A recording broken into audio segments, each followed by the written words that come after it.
Museums are public institutions, and they are absolutely vital places for education, for outreach, for all the things that we do. They're also collecting institutions.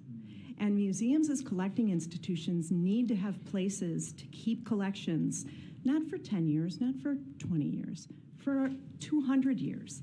And so that takes physical plant, that takes buildings, and that takes investment, because we are collecting institutions, we're research institutions. So that's an important part of these grants as well. And to look to the future for the new projects.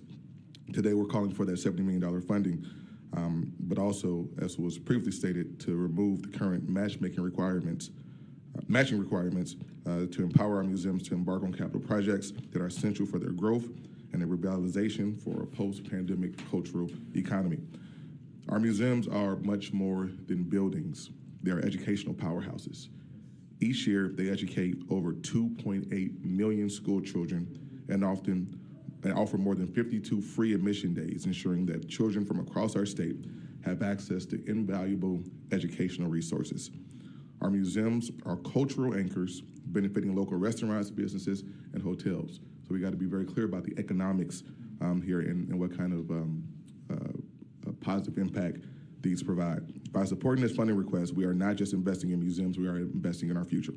Museums preserve our shared history, ensuring that our traditions are celebrated and our past mistakes are not repeated. Look forward to looking at how things develop in the future, and if there are parts of that could include infrastructure improvements, especially accessibility improvements, because we're right next to this amazing downtown Chicago, but it's sometimes hard to get to us, honestly, because you got to get across Lakeshore Drive.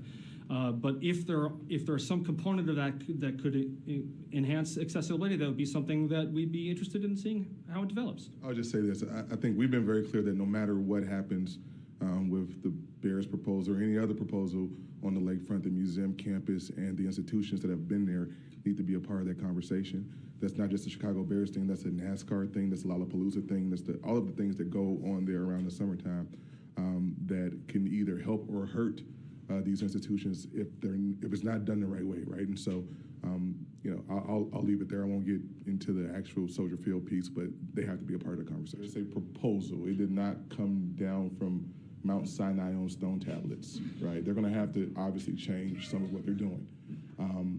That to us, that shouldn't have anything to do with the work that we're doing here. And I just want to remind folks about how important this work is. Something that didn't come up in our conversation today is that if you talk to the DuSable or the Holocaust Museum or Billy, they'll tell you that we talk about these places being institutions of truth. They've been threatened a lot during this pandemic. Death threats and anti-Semitism and anti-Black sentiment and anti-Latino sentiment because they stand for that truth, right? And so while we should pontificate royally about the football team in Robert and I's district, that should have nothing to do about what this means to the cultural infrastructure of this state.